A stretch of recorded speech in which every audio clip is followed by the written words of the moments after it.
México de mis amores.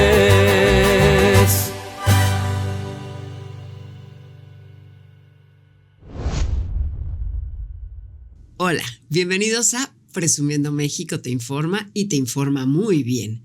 Para que México sea un país pujante, definitivamente necesita que sea un país con salud, que sea un país donde cada uno de nosotros como piezas importantes de la grandeza de México, pues tenemos que el compromiso, la responsabilidad de ser un país sano.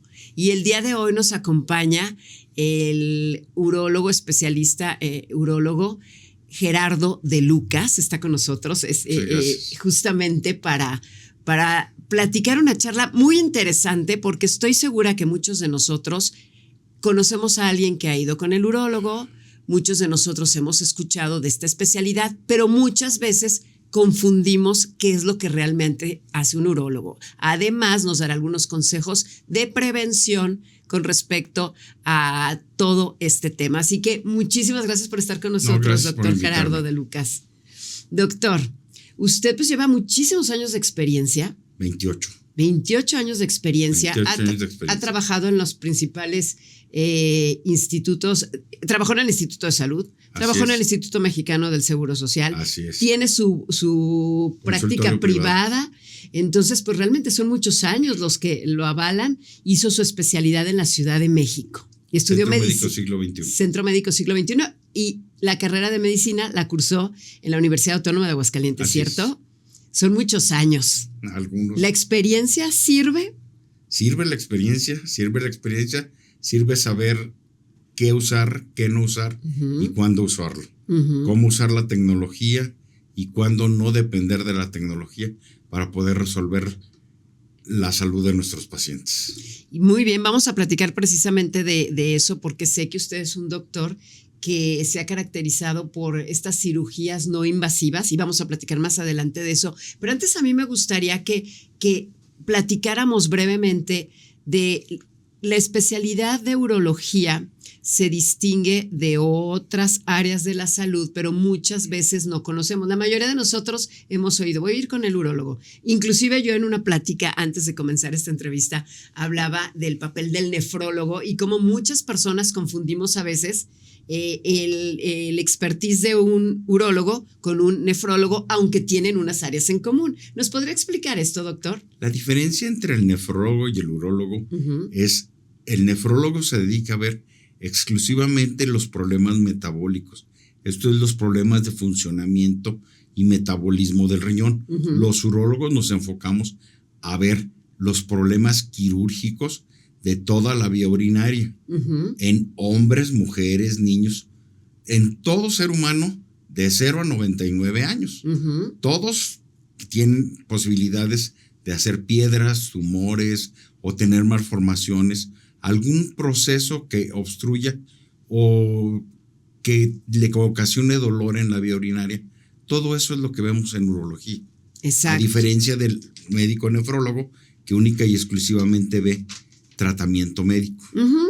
Y bien lo decía usted, una vez aclarado que cada uno hace su parte, pero que muchas veces pues uno termina con un nefrólogo, el nefrólogo te revisa, te da tus tratamientos y a veces es inminente terminar con un urólogo o que te derive con el urólogo para hacer algún tipo de procedimiento. De sinergia. ¿Verdad? Es una sinergia entre ellos. Y aquí es donde yo le quiero preguntar, doctor, hoy día pues con la tecnología y usted que se especializa en cirugía láser de mínima invasión, ¿cómo le explica usted a un paciente que esta nueva forma de cirugías, porque es evidente que ha evolucionado y que usted, bueno, se ha especializado y se ha actualizado, ¿cómo le explica al paciente que lo va a operar de esta forma y que tiene beneficios al final del día? Porque muchas veces tiene uno como miedo, tiene uno reservas de yo quiero operarme, o a mí me contaron que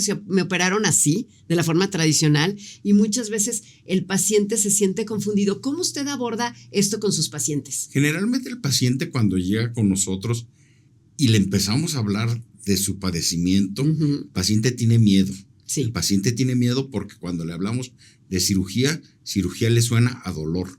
Y eso es lo que tratamos en la actualidad, de tratar de evitar que el paciente tenga dolor y que la recuperación sea mucho más rápida con la cirugía de mínima invasión. Cirugía de mínima invasión, hablamos de todos aquellos procedimientos en los cuales podemos utilizar, ahora sí, orificios naturales o creamos orificios para poder tener acceso a diferentes órganos. La gente confunde, por ejemplo, la laparoscopía con cirugía endoscópica, sí, que son cosas diferentes. La laparoscopía generalmente es cuando la cirugía es en vía abdominal y se utilizan algún otro tipo de aparatos, lentes, para poder resecar un órgano que se encuentra en la cavidad abdominal. Y mi cirugía de mínima invasión o endoscópica es cuando utilizamos los orificios naturales, en el caso del hombre y la mujer, la uretra, que es el orificio por donde ahora sí miccionamos y podemos tener acceso a la vejiga, al uréter y desde ahí hasta el riñón para destruir piedras, tumores o extraer algún objeto que esté obstruyendo la vía urinaria. Muy bien, entonces aquí es importante que el paciente le quede muy claro cómo se va a realizar la cirugía. Antes estábamos acostumbrados o teníamos miedo de que me van a abrir el estómago para cosas como piedras o un tumor. Y hoy día con unas pequeñas incisiones ustedes pueden trabajar y pueden realmente hacer una cirugía que quiero pensar yo, doctor, y aquí es donde me gustaría que usted nos comente si cambia mucho el tiempo de recuperación con la cirugía clásica y con este tipo de cirugías. La cirugía clásica, generalmente el tiempo de recuperación va de semanas a meses. Con la cirugía de mínima invasión va de días a máximo 2 o 3 semanas de recuperación. Mucha diferencia. Porque las incisiones son más pequeñas, el dolor es menor y la reincorporación del paciente a sus actividades diarias es mucho más rápida. Y ese temor que tenemos de repente a que una cirugía de mínima invasión no se pueda realizar porque nos viene a la mente cantidades exorbitantes, ¿existe la posibilidad ya que estas cirugías estén más al alcance de los pacientes, doctor? Generalmente todas las cirugías están al alcance de los pacientes. Generalmente todos tratamos de que esto sea accesible para todos los pacientes. Indudablemente muchas veces la tecnología cuesta. Claro. Y el tener acceso a los diferentes tipos de cirugía no es tanto el cobro que haga el médico, sino en la utilización de los aparatos y la tecnología. Sí. Muchos artefactos que se utilizan son de una sola vez o son desechables. Es cierto. Y los fabricantes los hacen así pues para incentivar el consumo de estos. Por supuesto. Entonces muchas veces el paciente cree que la cirugía es cara, pero yo creo que la salud no tiene precio para empezar y que la recuperación rápida mucho menos. Definitivamente, yo le comentaba la experiencia aquí personal, porque lo voy a poner de ejemplo. Yo digamos, en el suceso de las piedras, estuve 5 días en un hospital, simple y sencillamente porque no pensé, las circunstancias no se dieron, pero me comentaba el doctor que esa cirugía que yo tuve se pudo haber reducido a menos de 24 horas si lo hubiera hecho con esta tecnología. Así es. Y si lo hubiera hecho tal vez de una forma pues privada, porque en este caso, bueno, muchas veces cuando recurres al sector salud también es algo que hay que reconocer, no siempre se tiene esta tecnología, se tiene que rentar, se tiene que solicitar. Entonces, en realidad, creo que es mucho costo-beneficio definitivamente hacer una cirugía de mínima invasión. Nos conviene porque nos recuperamos mucho más pronto, por lo tanto dejamos de trabajar menos tiempo. La salud no tiene precio. Los familiares o los enfermeros que nos van a estar curando también se convierten en un cargo oneroso. Entonces, si hacemos cálculos a la larga, hacemos una cirugía de este tipo y realmente vamos a salir muy contentos, menos adoloridos, y dicen que lo barato sale caro. Así y creo que vale la pena invertirle. Doctor, a ver, vamos a hacer una pausa, pero quiero que cuando regresemos me diga cuál es su estrategia cuando llega el paciente, ya sea hombre o mujer, y bueno, pues la urología va muy relacionado con ciertas partes del cuerpo que da pena. Yo quiero que cuando regresemos me comente cómo hace usted ese acercamiento para que la persona abiertamente comente de sus síntomas y cómo emocionalmente usted quite esas barreras que nos pueden suceder a hombres y mujeres que por temor o por vergüenza no acudimos con el urólogo o nos esperamos demasiado tiempo porque pues insisto, hombres y mujeres, en el caso de los hombres, bueno, hacer este tipo de exámenes que también hoy con la tecnología son más fáciles, o una mujer me da pena que me revise el doctor. Cuando regresemos, ¿cómo el doctor se prepara para convencer y para también ganarse esa confianza con el paciente? Cuando regresemos aquí en Presumiendo México, te informa y te informa bien con nosotros el urólogo Gerardo de Lucas.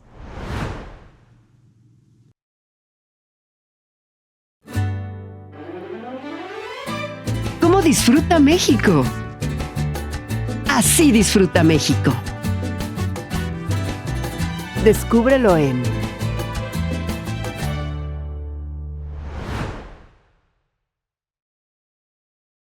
Estamos de regreso aquí en Presumiendo México te informa y te informa bien. Como comentábamos, la salud es una parte fundamental en cada uno de nosotros como persona. Y si somos personas sanas, por supuesto, podemos hacer una mejor labor como mexicanos. Y en Presumiendo México lo que queremos es presumir también a la gente que desde su trinchera ayuda y contribuye a la salud de todos, de nuestro pueblo, de todos los ciudadanos. Y bueno, pues una prueba es el doctor con su compromiso, el doctor Gerardo de Lucas. Y bueno, pues yo le comentaba antes de irnos al corte comercial que, bueno, pues los chistes de urólogos están a la orden del día.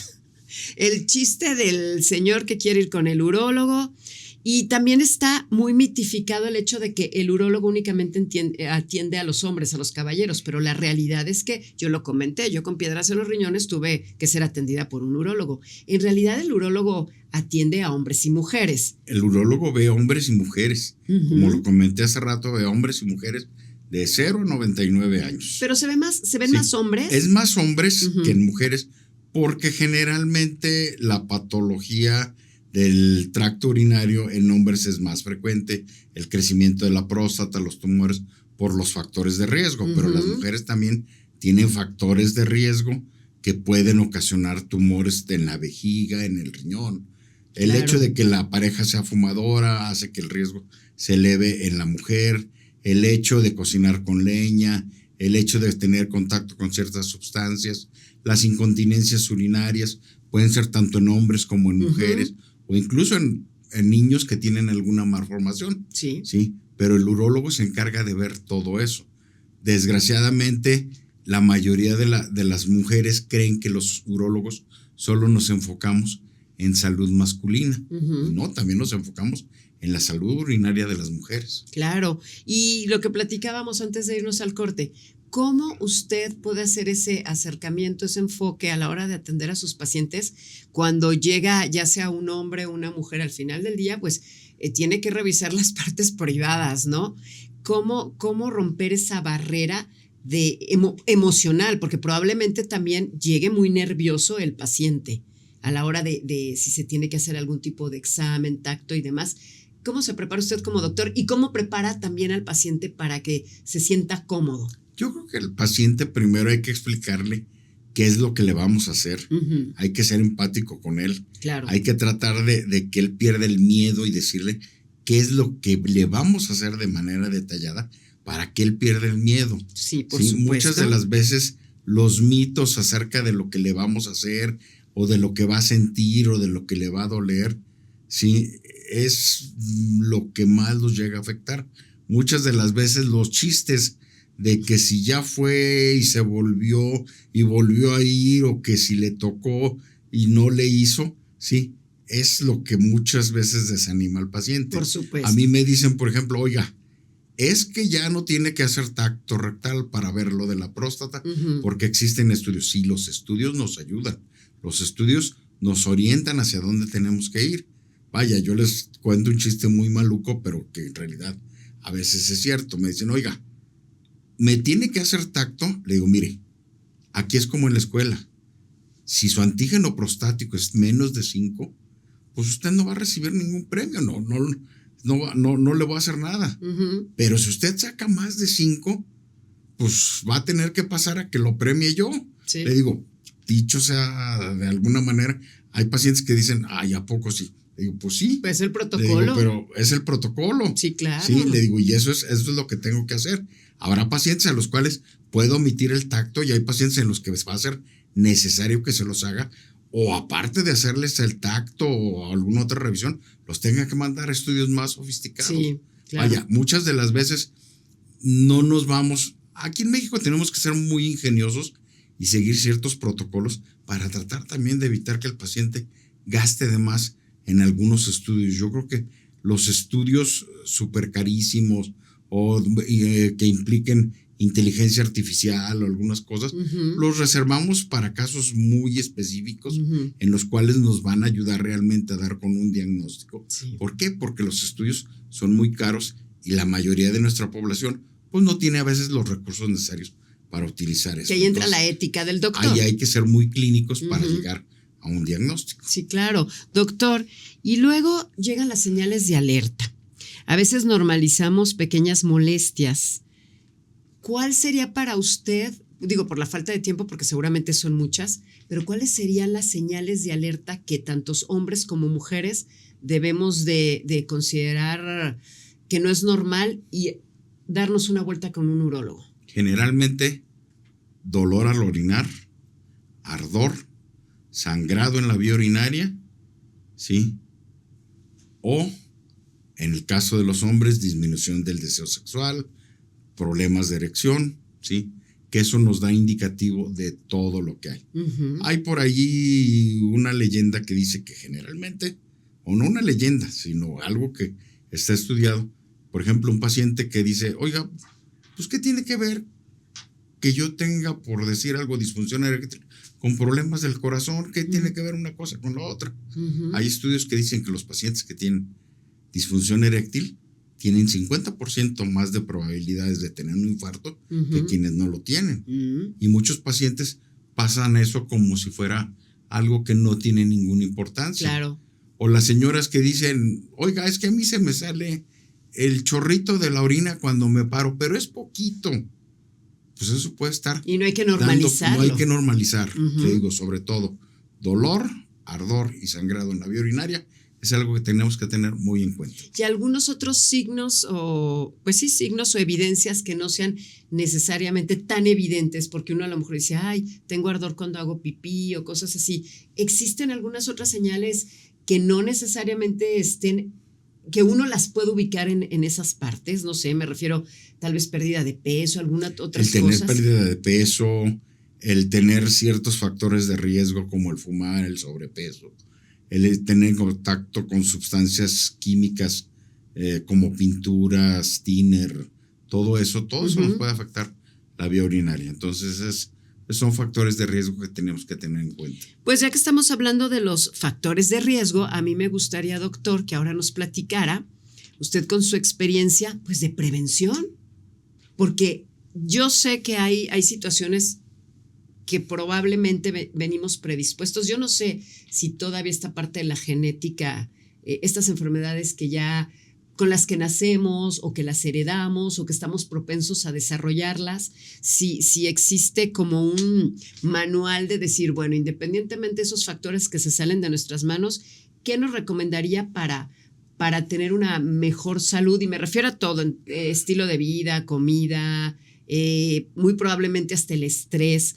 ¿Qué nos recomendaría para precisamente prevenir estos temas? Generalmente, pues es buena hidratación.